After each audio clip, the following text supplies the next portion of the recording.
So, I'm Drew Chong. I'm the head of target discovery at hydrabiosciences, and we're a biotech startup in Cambridge, Mass. We have about 20 people, and the real focus of our company is discovering novel agonists and antagonists of ion channels.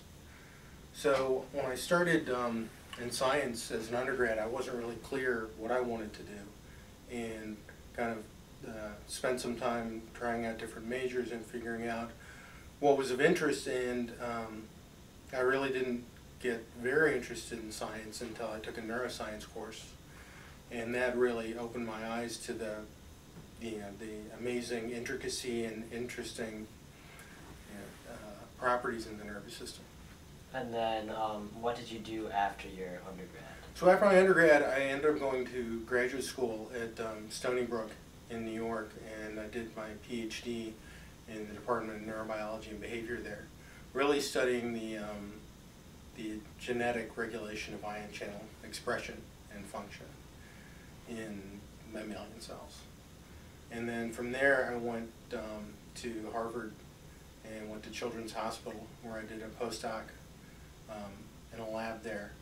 And my advisor there started hydrabiosciences and asked if I wanted to come on board as a scientist here. And so, although my degrees, undergraduate degrees are just in general biology, and my graduate degree is in neuroscience, I've spent a lot of the last 15 years working in drug discovery.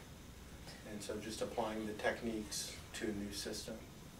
And then at Hydra, what are you guys trying to accomplish? So we're trying to develop novel medicines for unmet medical need. And we're really focused on a group of ion channels called the TRP channels. These are a relatively newly discovered set of ion channels. And ion channels are really proteinaceous holes in the cell membrane that allow communication between the inside and the outside of the cell. And it's ion channels which are the main drivers in the nervous system. The nervous system is an electrical system, and instead of a copper wire you have axons, and instead of electrons you have ions flowing into and out of the cell. And so the signaling in the nervous system is done through the ion channels, and so we feel that that's a point where we can attack diseases which haven't been well attacked before. And then, although this is mainly like a biology-based company, how do the chemists play a role in the company? So we're a biology company, but we're also a chemistry company, in that we're doing small molecule drug discovery. So drugs in general can be divided into two basic areas. One is small molecules, and these are organic compounds which are synthesized in the lab, designed and synthesized. And then there are natural products and large molecules and antibodies, things like that, which are either much larger or made as proteins even that are therapeutics. So for us, we use chemistry in order to design and synthesize novel inhibitors of the ion channels that we're interested in. So it's really the meeting of biology and chemistry that's where the drug discovery happens. All right, so do you want to take a tour of the lab? Sure. So a typical project at Hydra starts with an idea, something like inhibiting this particular ion channel would be good for treating this particular disease. And the first step then is to clone that ion channel and express it in a cell line where we can measure the activity. And so, we do a lot of molecular biology here in cloning of the ion channels, and then a lot of cell biology where we transfect the cloned channel into a cell line where the activity of the channel can then be monitored either with fluorescent dyes or monitored directly electrically. And once we have the channels cloned into the cell lines and we have a way to monitor their activity, the next step is to screen a library of compounds in a high throughput manner in order to determine which of the compounds in the library inhibits channel. So a typical, high throughput screening campaign is somewhere around 100,000 molecules. And this is representative of a much larger library of potential molecules yet to be synthesized or that are available from other sources. And so the idea initially is to screen through all those 100,000 compounds that we have already synthesized in our library, and then the medicinal chemists look at the compounds that are inhibitors and try to understand just a priori from looking at the molecules, what about the molecules makes them inhibitors of the channel, and how many different classes of inhibitors might be represented in the library. And before I started doing drug discovery, I thought that the high throughput screening was kind of the end of the drug discovery process, and that one of those molecules that you screened would then be the drug that you move forward. And it turns out that really high throughput screening is the beginning of the drug discovery process, and it's the medicinal chemistry that goes from taking the initial hits and then inventing the drug based on that data that comes from those hits. So it turns out that in order to be a good drug, you don't have to just, a particular molecule doesn't have to just inhibit the target. It has to inhibit the target in a selective way. And then beyond being selective, it also has to be very potent, and it also needs to be non-toxic, and it also needs to be bioavailable in humans. And also has to have a reasonable, let's say, half-life in humans, so that you're not having to take the drug every 5 minutes, but that maybe 1 or 3 times a day dosing is going to be sufficient to be inhibitory of the target over time. And so the high throughput screening library is synthesized on a relatively small scale, and once we have hits, and those hits are being resynthesized by the chemists, and also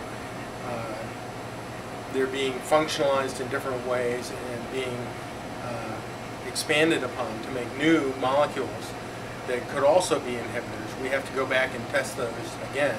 And so the medicinal chemistry process is very iterative between biology and chemistry, where the chemists are constantly making new molecules to be tested, and then the activity of those molecules is measured, and that data is fed back to the chemists who then design new molecules. And it's a kind of a multi-parameter optimization process where you're trying to optimize, like I said, for both potency and selectivity and toxicity and bioavailability and stability, and all of these parameters are being tried to optimize at the same time. So it's like trying to keep 5 balls in the air at the same time, because you can drive down potency, but if you lose selectivity at the same time, you're no closer to being a drug. And so typically we synthesize molecules on a relatively small scale, about 5 milligram scale initially. And to do this, the chemists will do standard chemistry reactions, but when we're in the initial hit expansion phase and we're trying to find lots of compounds that are related in some way to the hits, and we don't know exactly what molecules are going to be, or what areas of the molecule are available or amenable to modification, what they'll do, you'll do combinatorial chemistry. And the idea there is that you take a single molecule and functionalize it, the core of the molecule, and then you can also have lots of parts that would stick to the outside of the core that are also functionalized, and you can swap them in and out, a bit like Legos, like taking different colored Legos from the bin. So you have one piece that's functionalized, let's say for an amine reaction, and then you'll have all the other bits functionalized in the same way, and you can click them on one at a time and then purify those molecules and then test them for their activity. So let's walk this way. We can go into the chemistry lab and we can look and see what kind of equipment that they're typically using there. This is more of the biology lab, where we do a lot of the cell biology, which occurs in here, where they do typical tissue culture in the hoods, and then there's more molecular biology. There's the high throughput screening area in here, where we monitor the activity of the channel in the cells in a high throughput way. And then we have the chemistry lab. So it's a typical chemistry lab where they're doing, lots of different reactions, standard organic chemistry, refluxing, purification. And this is the combi flash where you can put in multiple different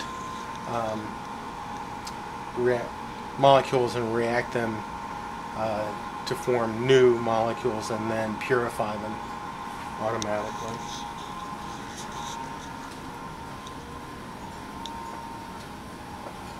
The glassware and reagents going on here. We have an LCMS, which allows us to determine the molecular weight of the molecules that we've synthesized and confirm at least that they have the correct molecular weight. And so it's one of the ways to determine whether the molecule that we've synthesized is actually the molecule that we were trying to synthesize. So a typical reaction that our chemists are doing here is being done in a fume hood so that any noxious fumes that are generated during the synthesis are being vented instead of coming out to the air inside the lab. And also the plastic or the glass doors are there in case there's an explosion. It's contained inside the cabinet or a fire. And this particular reaction is being done under hydrogen. So in order for the chemical reaction to occur appropriately, it's being done under an atmosphere of hydrogen, and it's being not heated at all, but it's being stirred on this. And so the reaction is occurring during the agitation process. And so this one's being set up and can run overnight. An easy way to determine if you've made the product that you think you have is by thin layer chromatography. And so here are some samples that have been run in thin layer chromatography. The samples were spotted, and then you can see the product that is run up, and that's the distance of the run compared to the standard should be characteristic for a particular molecule. The melting point is characteristic for a molecule as well, and so another quick test you can do is to determine the melting point on something like this, and it's just a visual system where you put a little of the crystal in there and visualize it as it's heating up, and then when you see that the crystal has melted, you note the temperature.